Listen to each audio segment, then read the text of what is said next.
Alright, this is an original story from Tales Fair, and in this one, someone finally stopped playing nice and protected what really mattered. Okay, let's get into it. My dad pushed my 9-year-old daughter at the Christmas table. "That seat is for my real grandkid! Get out!" She hit the floor in front of the whole family, but everyone stayed silent. I didn't cry. I said 4 words. My mom dropped her wine glass. My dad went pale. The sound of my daughter's knee hitting the floor wasn't the worst part. It was the way everyone went quiet.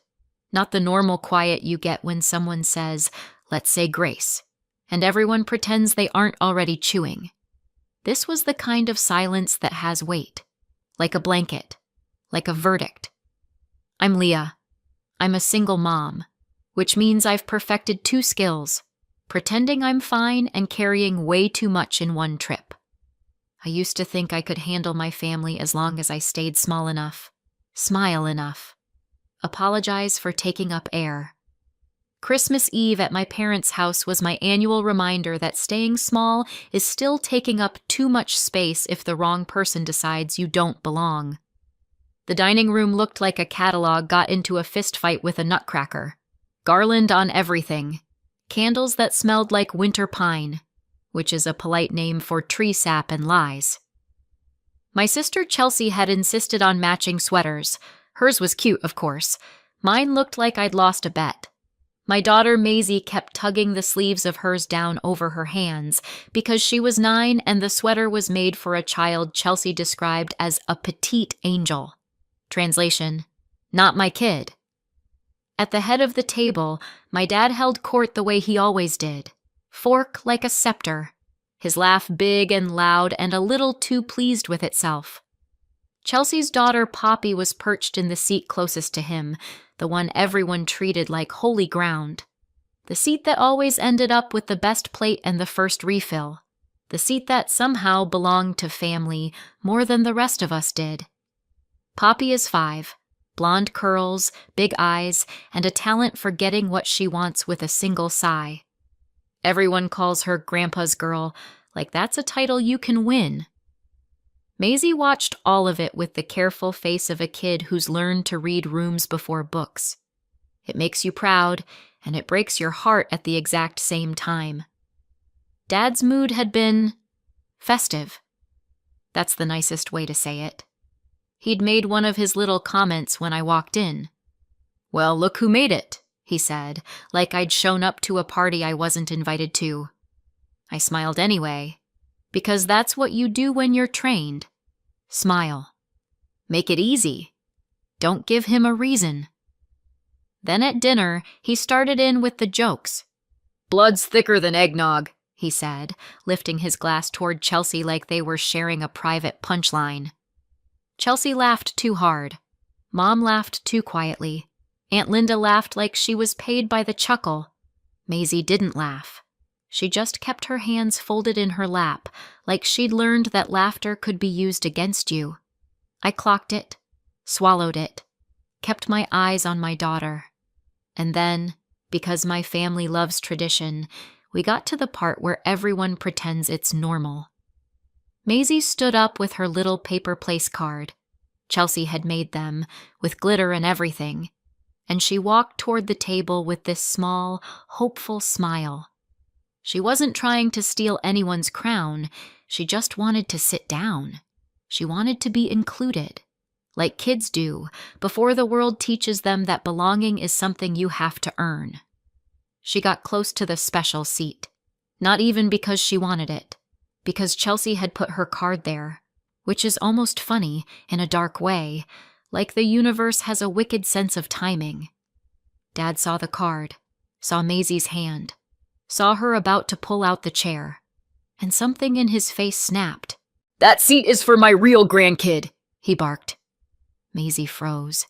The smile fell off her face so fast it was like someone pulled a string. "Get out," Dad added, like my 9-year-old had tried to rob him, and then he shoved her, not a gentle nudge, not a move along, a shove, a grown man's hand on a child's shoulder, pushing her back like she was a problem to be solved. Maisie stumbled. Her foot caught the rug. Her knee hit the hardwood with a sound that made my stomach flip. And then, silence. Forks paused midair. Someone's napkin fell. Aunt Linda made a tiny, "Oh!" like Maisie had spilled a drink, not been shoved to the floor. Chelsea didn't move. She just stared like this was a scene in a show she hadn't asked to watch, but might still enjoy. Mom's face went blank. Practiced. Like she'd been training for this exact moment her whole life. My daughter looked up at me, not crying yet, just confused, like her brain couldn't make the math work. I was already moving before I realized I was moving. I helped her get up. Her body was tense, vibrating with shock. Her knee was already turning red. Her breath hitched in tiny little bursts. Her fingers latched onto my sleeve like she needed something solid. I glanced around the table. 20-something people. Adults. Family. Witnesses. Not one person stood up. Not one person said, "What the hell is wrong with you?" Not one person reached toward my daughter. Not even my mother. My ears rang. My vision tunneled. And then, in the middle of that ringing, a thought landed in my head with perfect, icy clarity. This ends. I leaned down close to Maisie and murmured, "I've got you," because I needed her to hear at least one adult in that room say something true. Then I reached down with my free hand and grabbed my bag. I didn't make a speech. I didn't ask for permission. I didn't wait for anyone to suddenly grow a spine. I pulled out a folder and set it on the table in front of my parents, right between the cranberry sauce and the lie they'd been feeding me my entire life. I looked at my dad, then my mom, and I said 4 words. "You've been served." For a second, nobody moved. Not even my father. Then his hand went to the folder like it belonged to him, the same way everything else in that house always did.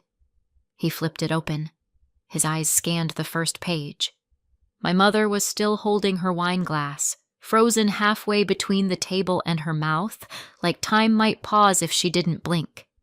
Then my father's face drained of color, and my mother's wine glass slipped from her fingers and hit the table with a sharp, ugly clink before tipping over. My father wasn't angry pale. Not, "How dare you, pale." Pale like recognition. Pale like fear. Then I walked out with my daughter, and behind me, for the first time all night, the silence broke. Not with comfort, with panic. To understand why I had that folder in my bag, you need to know what my life has looked like in their house. Because people love to ask questions like, "Why didn't you just cut them off?" As if family is a light switch. As if you can just flick it off and walk away without hearing their voices in your head for the next decade. Growing up, my sister Chelsea was sunlight. I was weather. Chelsea got praised. I got corrected. Chelsea got, "You're such a star." I got, "Don't be so sensitive." Chelsea got, "Come sit by me." I got, "Move, you're in the way." Dad's favorite trick was saying the cruel thing like it was a joke. Like if he smiled while he said it, it didn't count. "Where'd you get that hair?" he'd say when I was a teenager. "Must have been the mailman." Everyone would laugh the way people laugh when they're terrified of being the next target. Mom would give me that look that meant, "Don't start. Don't make this worse. Don't ruin dinner." Chelsea became the proof my dad wanted. Proof the marriage was fine. Proof he wasn't being played. Proof he was the kind of man who could produce a real daughter. I became the question mark. My dad never got a test. That would have required admitting he might be wrong. Much easier to punish me for the suspicion and call it righteousness. And my mother let him. That's the part people don't understand until they've lived it. A father can be cruel because he's cruel. A mother has to decide over and over to watch it happen. My grandfather, Dad's father, was the only person on that side who made me feel like I belonged. He wasn't warm exactly. He was one of those old-school men who thought emotions were for people who didn't have work to do. But he'd pat my shoulder and say, "You're smart. Don't let anyone dull that." He'd slip me a card on my birthday with a crisp bill inside and tell Chelsea loudly to stop spending money like it was a hobby. When he died, the house shifted. Not with grief, with ownership. Dad became in charge of everything. Papers, accounts, decisions. I was told, very casually, that there wasn't anything set aside for me. That's the phrase Mom used, like she was talking about leftovers. There wasn't anything set aside, she said, eyes on the kitchen counter, voice flat, like she was reading from a script. I believed her. Or I tried to, because the alternative was admitting that my parents could look at me and decide I was not worth honesty. And then, 2 weeks before Christmas, I babysat Poppy, the golden grandchild, the one who gets the seat, the first cookie, the special plate. Chelsea had texted me, "Can you watch Poppy for an hour? I have a work call." Work call. Sure.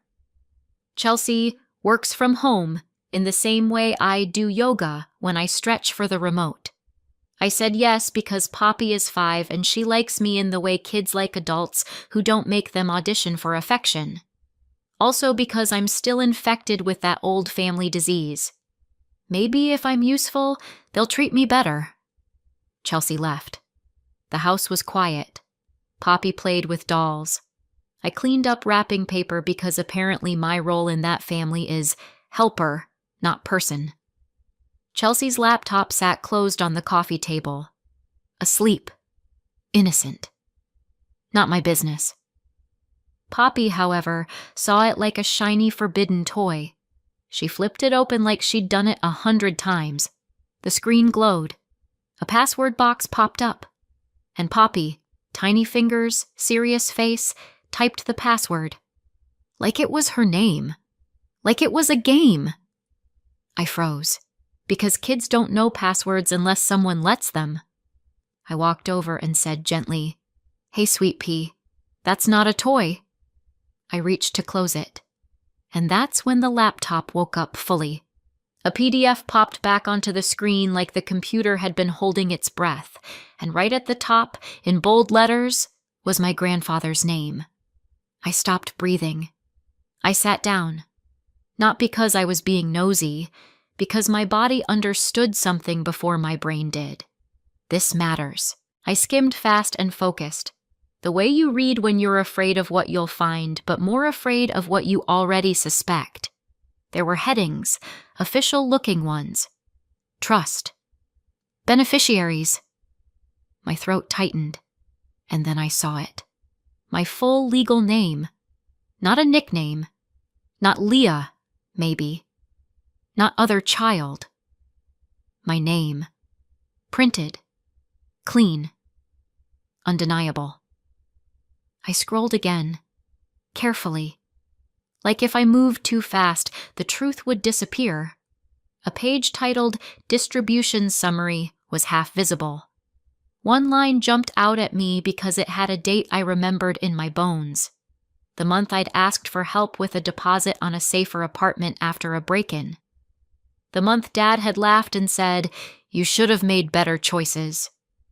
The month Mom had shrugged and said, "We can't." That same month, Chelsea had suddenly announced she was so blessed and bought a new SUV. I stared at that line until the numbers blurred. Then I did the only smart thing I've ever learned to do in that family. I took a photo. Just one. Clear. Trust name. My name. The part that mattered. I closed the laptop. Poppy asked if she could watch cartoons.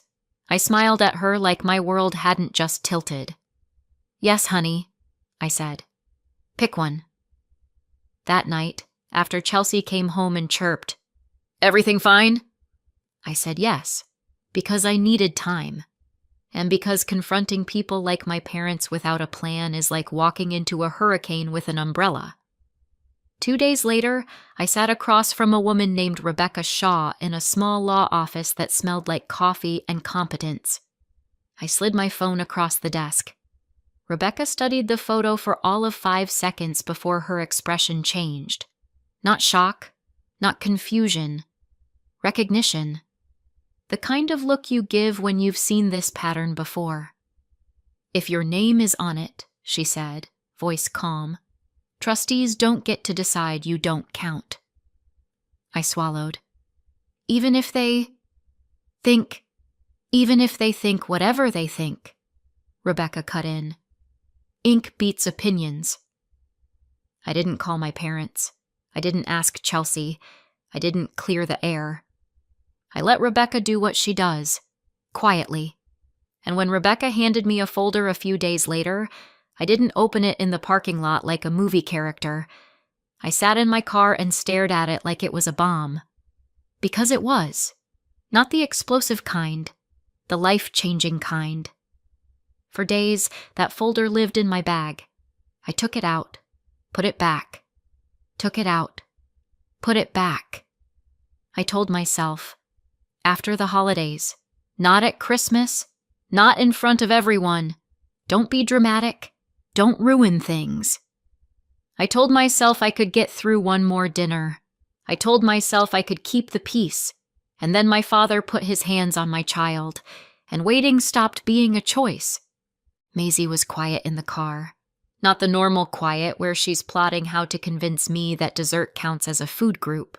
This was the kind of quiet that scares you as a parent because you can hear your child's little brain trying to build meaning around something that should never have happened. Her knee was starting to puff up. She sniffed hard, like she was trying not to cry, like crying would make her a problem. I hated them for that, for teaching her that. I kept my voice gentle. "Hey, look at me. You didn't do anything wrong." She stared out the window. He doesn't like me." My throat tightened. "That's about him, baby. Not you." Maisie's voice got smaller. "Is it because I'm not real?" There it was. The poison.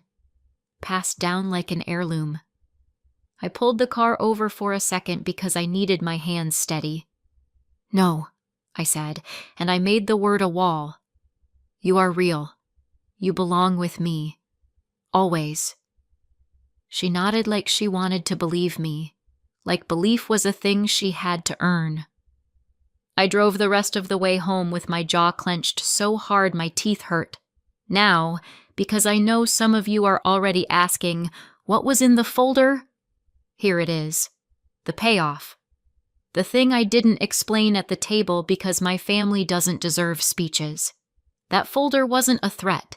It was legal service. It was a court petition to force a full accounting of my grandfather's trust. Every dollar in, every dollar out, every signature, every transfer. It asked the court to freeze further distributions until the truth was on paper where nobody could forget it. It asked to remove my parents as the people controlling it, because what I'd found wasn't confusion. It was diversion. It included exhibits, my name on the trust, the distribution lines that matched the sudden miracles in Chelsea's life, and the trust administrator information so nobody could pretend it was fake. And that cover page? That's why my father went pale. Because he recognized it. Because he knew exactly what he'd been doing. Because he knew I wasn't guessing. I was done. My phone started ringing before I even pulled into my driveway. Chelsea first, then Mom, then Dad. Over and over. Chelsea left a voicemail that was half rage, half panic. "What did you do?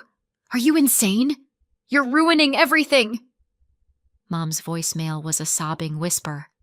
"Leah, please, please don't do this. Think about..." As if I hadn't been thinking about my child's knee hitting hardwood. Dad's voicemail was cold. No yelling, no theatrics. Just this.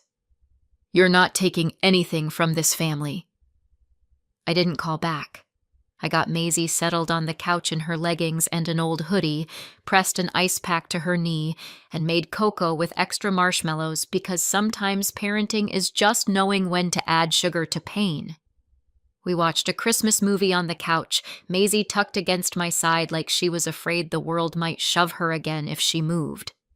My phone kept buzzing. Family group chat. Exploding. Aunt Linda. How could you do this on Christmas? A cousin I barely spoke to. I saw what happened. Are you okay? Chelsea. Posting pictures of Poppy sitting in the special seat with a caption like it was cute, like it was normal. And then the smear started. Chelsea posted on Facebook, "Some people will destroy a family for money." No names, just enough for everyone to point. People reacted with little heart emojis like betrayal was inspirational content. My aunt messaged me, "You've always been dramatic, Leah." My uncle wrote, "Call your father and apologize." Nobody wrote, "Is Maisie okay?" That told me everything I needed to know about the family I'd been trying to keep. Then my dad sent one text that was meant to scare me into silence. A message that had been sitting in his back pocket my whole life, waiting for a moment where it would hurt the most. "You want court? Fine. Tell the judge why you should be getting my father's inheritance if you're not even mine." My stomach flipped. Not because I believed him, because I knew what he was trying to do. He wasn't defending money. He was defending his right to punish, and he was going to try to drag my daughter into it too. I stared at the text until my hands stopped shaking. Then I looked down at Maisie, asleep on the couch, and I whispered to her and to myself, "He doesn't get to write our story anymore." 2 days after Christmas, Rebecca Shaw forwarded me a PDF titled Response Plus Motion. Nothing like opening your inbox and finding a document that sounds like a sci-fi sequel. Response 2. Motion harder. I was standing in my kitchen in yesterday's sweatshirt, watching Maisie eat cereal like nothing in the world had happened, because that's what kids do when they're trying to be brave. She was 9. She wasn't crying anymore. She was doing that quiet thing where children decide emotions are dangerous because adults act like they are. My phone buzzed again. Rebecca texted, "Open it. Call me when you're on page 2. Page 2 was where they went for my throat. Not just the real grandchildren nonsense. Though yes, that was there, bolded like a slogan on a billboard. They were asking the court to dismiss my petition and sanction me for bad faith and harassment. Sanction. Like I was a misbehaving dog. I could practically hear my father narrating, "See? Even the judge thinks you're dramatic." My stomach dropped so hard I had to lean on the counter. Rebecca called before I could. "Leah," she said, voice calm in that way people are calm when they've seen this movie and already know the ending. "They're going to try to make this about whether you're real family. Don't take the bait." My throat tightened. They're really doing this. "They're desperate," she said. "Desperate people throw sand." I swallowed. "If he says I'm not his, should we do a test?" There was a pause, just long enough for my shame to try to crawl up my neck. Then Rebecca said, "Not for court, not for them. Your name is on the trust. Trustees don't get to rewrite it based on suspicion." I stared at Maisie, who was carefully lining up her spoon and bowl like she could make the morning behave if she made the objects behave. "I don't know if I wanted the truth," I said quietly. Rebecca had me come in that afternoon. She slid a printout toward me. "Initial snapshot from the trust administrator," she said. I read the top line and my ears went hot. Trust principal at grandfather's death. $480,000. The next line made me blink. Intended split. 50% Leah and 50% Chelsea. I sat back hard in the chair. "My share," my voice cracked. I cleared my throat. "So, $240,000. Rebecca nodded once. Then she tapped the bottom line. Current trust balance, $38,000. My brain refused to accept it for a full second, like it was waiting for someone to laugh and say, "Just kidding." "That can't be right," I whispered. Rebecca didn't flinch. "It's right. Now we show the court how it happened." She slid a page titled "Distributions Trustee Approved" across the desk. It wasn't the whole file, just the highlights. Enough to make me sick. Not enough to pin it on paper. Not yet. And then I saw where my life went. Not in a poetic way, in a line item way. We didn't go through every single transaction because nobody needs a 90-minute documentary about my parents' creativity with other people's money. Rebecca highlighted the big ones, the kind that tell a story even if you don't understand finance. Chelsea's down payment, a vehicle purchase, medical, education. The categories were almost insulting. Like if you label theft family support, it becomes wholesome. "They told me they couldn't help me," I said, and I heard myself the way you hear your own voice on a recording. Too calm, too controlled, like if I let the emotion out it would drown me. Rebecca didn't say I'm sorry. She didn't say that's awful. She didn't perform empathy. She handed me the reality like a weapon. "They took money earmarked for you," she said, "and spent it like a family slush fund." I looked down at my highlighted name on the trust paperwork. My name printed in clean black ink, like it had always been real, like it had always been there. And that's when my phone buzzed with a text from Aunt Linda. "Why are you doing this to your father?" I stared at it and actually laughed. A single sharp sound. "Because sure, Linda, I'm doing this. Not the people who moved hundreds of thousands of dollars like it was loose change." That week, Maisie asked me something while I was brushing her hair. "Do I have to say sorry?" The question landed like a punch. "Sorry for what?" She stared at her own reflection like she didn't want to see herself too clearly. "For making Grandpa mad." I set the brush down. "No," I said, and I made it firm enough to become a floor under her feet. "You don't apologize for someone else hurting you." Her shoulders eased like she'd been carrying that thought around in her backpack. That night, I made a decision I should have made years ago. No visits, no calls, no surprise drop-bys. Boundaries so hard you could trip over them. They stole my money. They don't get my daughter, too. The first hearing happened fast. Emergency, preservation, freeze. The kind of court appearance where you don't wear your cute outfit, you wear something that says, "I am here to be taken seriously, and also I own an iron." Janine Keller, my parents' attorney, walked in like she owned the building. Ms. Keller was polished and bright-eyed, smiling with her teeth but not her soul. She argued real grandchildren. She argued intent. She argued family understanding. Rebecca asked for two things: preserve records, freeze movement. The judge granted both and set a deadline for the full file. Every statement, every transfer record, and the trustee approvals behind them. My father's jaw tightened. Chelsea's eyes flicked to him. My mother stared at the table. On the walk out, my father finally looked at me, like he was trying to decide if I was his daughter or his enemy, and I thought dryly, "Bold time to start considering the relationship, Dad." Maisie was quiet when I got home. Not, "I'm fine," quiet. The other kind. The kind where a kid is trying to decide what the world just taught her. While I made dinner, she said very softly, "Are we in trouble?" I swallowed the rage down like a stone. "No, baby. We're safe." Between hearings, the real proof started arriving, not all at once. Paperwork arrives the way consequences arrive. Steadily, without mercy. A week later, Rebecca just sent me a message that said, "Come in, now."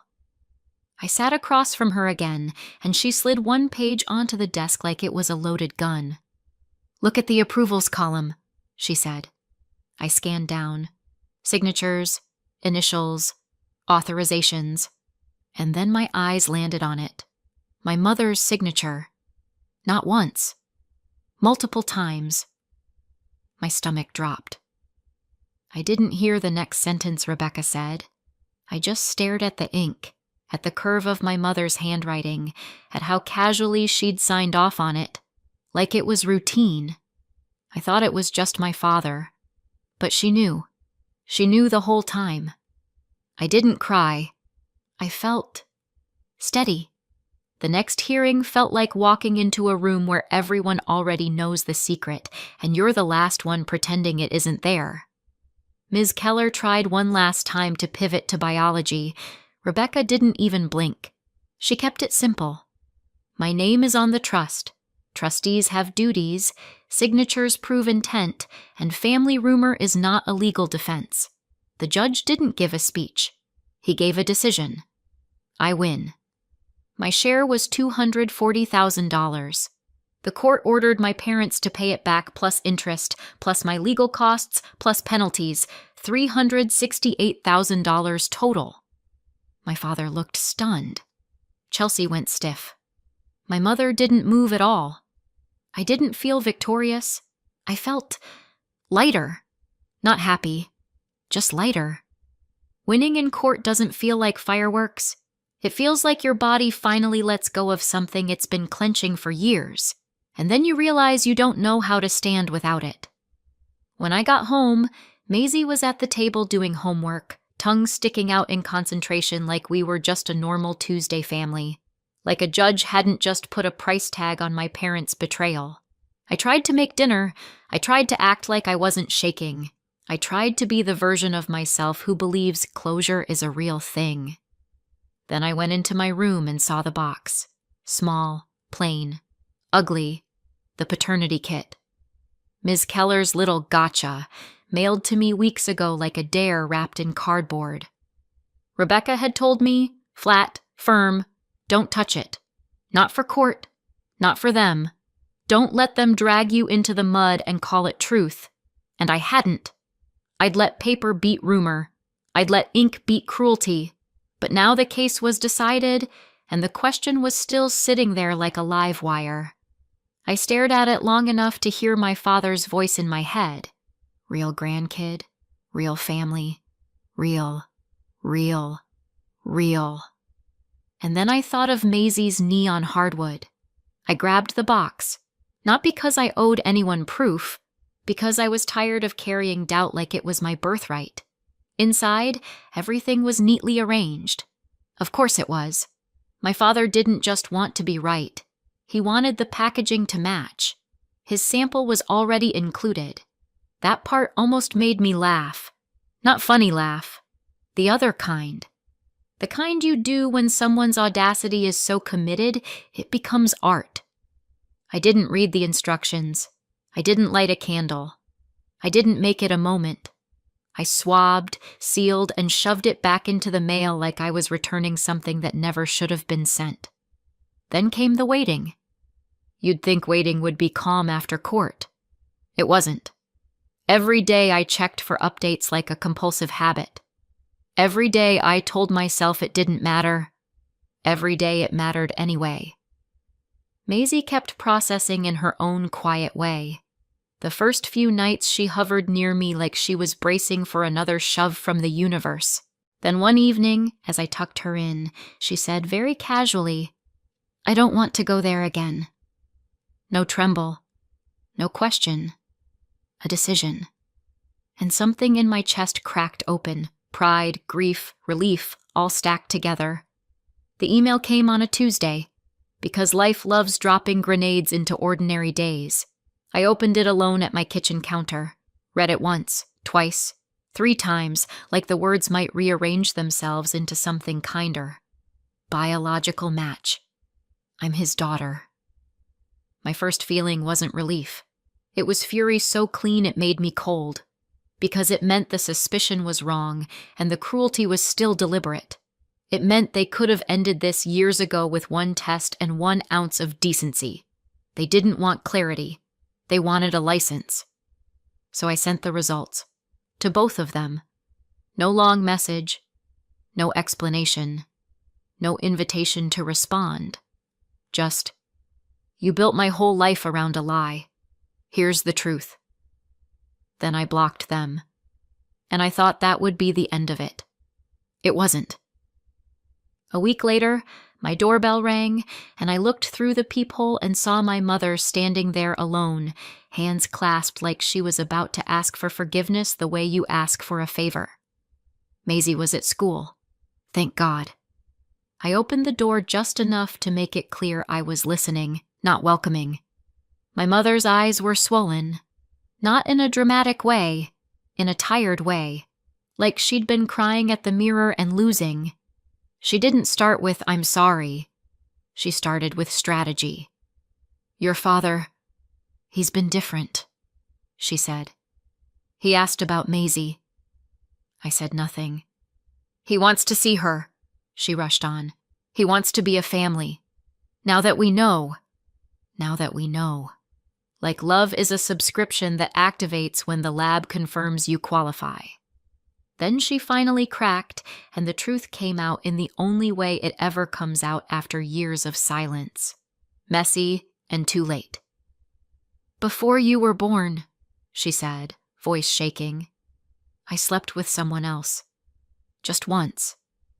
Your father found out, or he suspected. Honestly, I don't even remember which came first anymore. But from that moment on, he decided you might not be his. And I let him treat you like a question mark because I was guilty. I thought I deserved it. And somehow, you ended up paying for it instead. I thought I was doing what I had to do," she continued. "And now we can fix it. We can—" I waited until she finished. Then I said quietly, "No." Her face tightened like she didn't understand the language. So I made it plain. "It shouldn't have mattered," I told her. "You were my mother whether I was his or not, and you chose him anyway." She tried to speak. I didn't let her. "My father doesn't get Maisie now because a test says real," I said. "You don't get to come back because the story is comfortable again." I told her the only thing she was leaving with was the knowledge that she'd been wrong. Then I closed the door. That night, Maisie asked me, steady and small, "We're not going back, right?" I sat beside her on the couch, close enough that she didn't have to be brave alone. "No," I said. "We're not." And this time it wasn't a promise. It was a boundary. 4 months later, the money hit my account. All of it. They sold the house. The house. The one they'd owned outright. The one my father used to call his legacy. Turns out legacy doesn't mean much when a judge orders restitution and interest and fees, and there's nowhere else to pull from. The sale covered it. Every dollar that was taken. Every dollar the court added on top. When the wire cleared, I didn't cry. I didn't celebrate. I paid off what I needed to, set up Maisie's future, and closed the door on the rest. They're broke now. Not, we need to budget broke. Downsized, borrowed, quiet broke. The kind of broke where relatives stop calling and excuses stop working. We're no contact. Not the dramatic kind. The peaceful kind. Maisie laughs more. She sleeps through the night. She doesn't ask about real anymore. She knows where she belongs. I don't flinch when my phone buzzes. I don't brace myself at holidays. Our life is smaller and somehow so much bigger. They lost their money. They lost their story. They lost control. And I got my life back. So what do you think? Did I go too far or not far enough? Let me know in the comments and subscribe for more.